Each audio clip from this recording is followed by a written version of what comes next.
Iran didn't just breach the US-Israel air defense grid, they shattered it with an unprecedented barrage of over 700 projectiles. Let that sink in.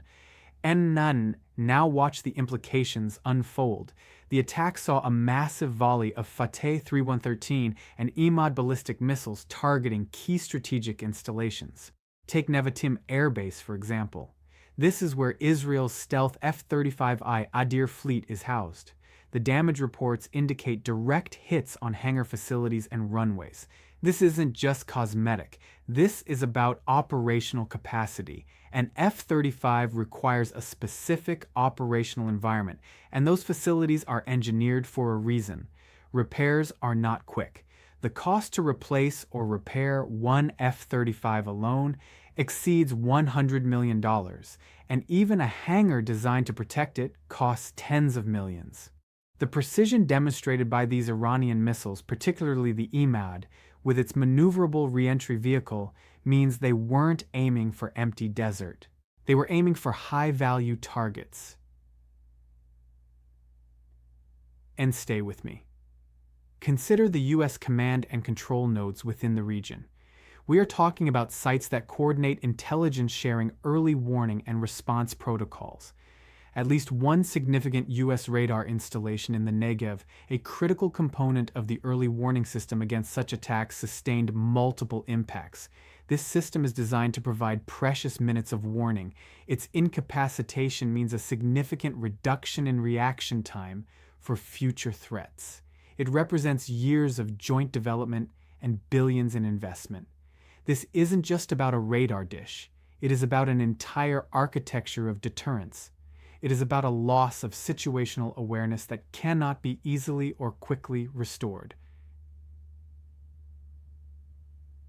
And here is the raw math of it all. The cost equation is brutal. Iran fired an estimated 700 missiles and drones. Many of these are simple rockets or drones costing anywhere from a few hundred to a few $1,000s each. Their more advanced Fateh 3113 and Sham ballistic missiles cost perhaps $5,000 to $15,000 apiece to produce. Now compare that to the interceptors. An Iron Dome Tamir missile costs roughly $5,000 per shot. A Patriot missile can be upwards of $3 million. Arrow 3 interceptors are even more expensive, costing several million per launch. The defensive systems were forced to expend billions of dollars in interceptors just to mitigate the impact. This isn't sustainable. It's an economic war of attrition, and one side has an almost infinite supply of cheap projectiles, while the other is burning through its finite and astronomically expensive inventory. The central question that remains unanswered is, how did this happen on such a scale without significant disruption before impact? And quick, before we go further, huge thanks for being here. Your support keeps this running. If you haven't subscribed yet, do it now. Hit turn on notifications. It genuinely helps. Now let's get into it. Most people think a modern air defense shield, especially one jointly developed by the US and Israel, is essentially impenetrable. They believe the layers of Iron Dome, David's Sling, and Arrow systems can intercept almost anything thrown at them. The reality is far more complex and far more dangerous. No defensive system is designed for 100% interception against a truly saturated attack. When you launch 700 projectiles simultaneously, some slow drones, some cruise missiles, some supersonic ballistic missiles, you are intentionally overwhelming the fire control channels. You are forcing the radars to track too many targets. You are forcing the interceptor batteries to deplete their magazines at an unsustainable rate. This isn't about the individual missile effectiveness. It's about the sheer volume of the threat exceeding the system's processing and physical limits. And here's why that gap between perception and reality is the most dangerous thing happening right now. It fundamentally shifts the calculus of regional conflict.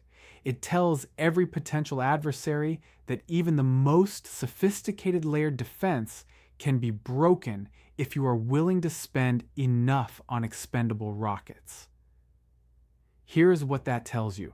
The cost equation we just discussed is not a theoretical exercise. It represents a physical and economic grind. Imagine if Iran can launch 700 projectiles for, say, $10 to $20 million total and force the defense to spend $2 to $3 billion in interceptors.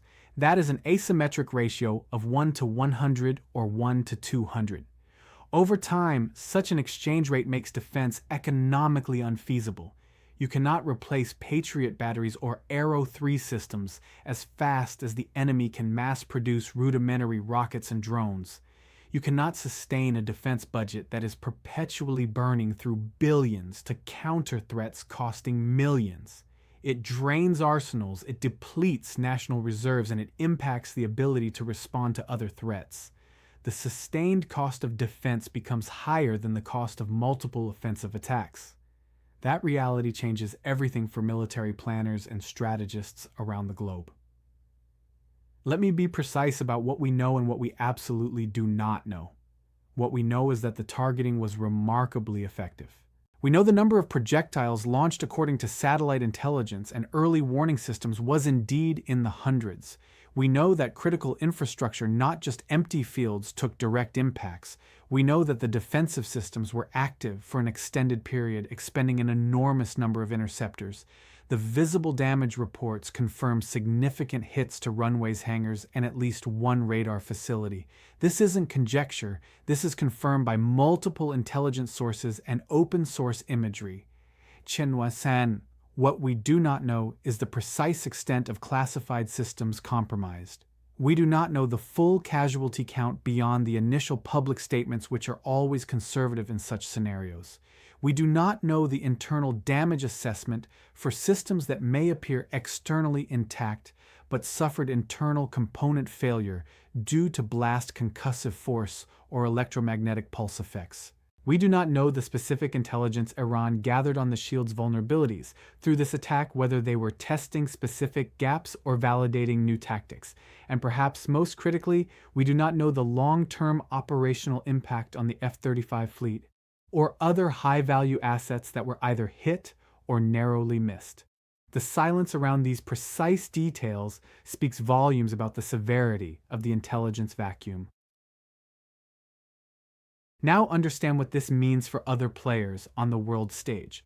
China, for instance, is watching this very closely, calculating every single variable. Their strategic thinkers are undoubtedly studying the saturation tactics employed by Iran.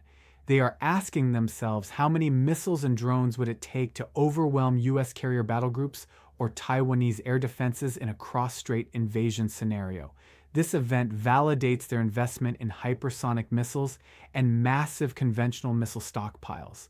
It strengthens the argument within the People's Liberation Army for a quantity has a quality all its own approach. The targeting precision, the coordinated multi-vector attack, these are all lessons being absorbed and integrated into their own doctrinal planning. Beijing sees this as a live fire exercise on the limits of Western air defense technology. And meanwhile, Russia is also taking notes. They are assessing the US and Israeli response capabilities. For Moscow, this serves as a critical test of Western resolve and defensive vulnerabilities in a real-world high-stakes environment. They are looking for weaknesses in command and control and intelligence sharing in the logistical tail required to sustain such a high-intensity conflict. They are asking if similar saturation tactics could be employed against NATO defenses in Eastern Europe. The sheer cost to the defenders versus the attackers is a compelling narrative for a Kremlin focused on long-term strategic competition. It potentially offers new avenues for their own asymmetric strategies against more technologically advanced adversaries. And one. This is the part no one is saying out loud. The domino chain has already begun. The first tile to fall was the perception of an impenetrable shield. That collapse immediately leads to the second tile, a loss of strategic deterrence. When your adversary knows your defense can be overwhelmed, they are emboldened. This isn't just theory. Regional proxies and non-state actors operating under Iran's influence will now view their own missile capabilities with renewed confidence.